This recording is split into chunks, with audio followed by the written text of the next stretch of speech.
So here's how to get to your case problem number 2 under chapter 5. I'm going to go to the eText link in Blackboard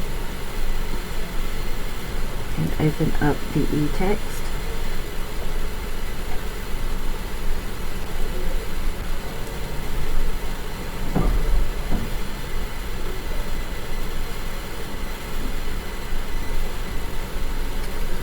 And I'm going to go to Module 5.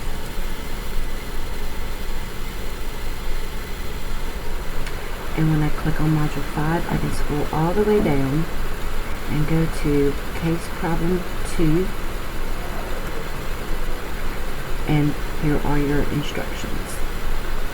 Complete the file and upload it using the link in Blackboard. Also make sure that you get your data files needed for this from the Data Files button in Blackboard. So I'm going to close this,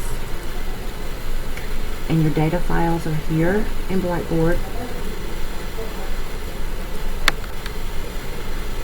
And here is your Word 5 zip folder with your files for Chapter 5, Case 2, and there's your files. If you have any questions, just let me know.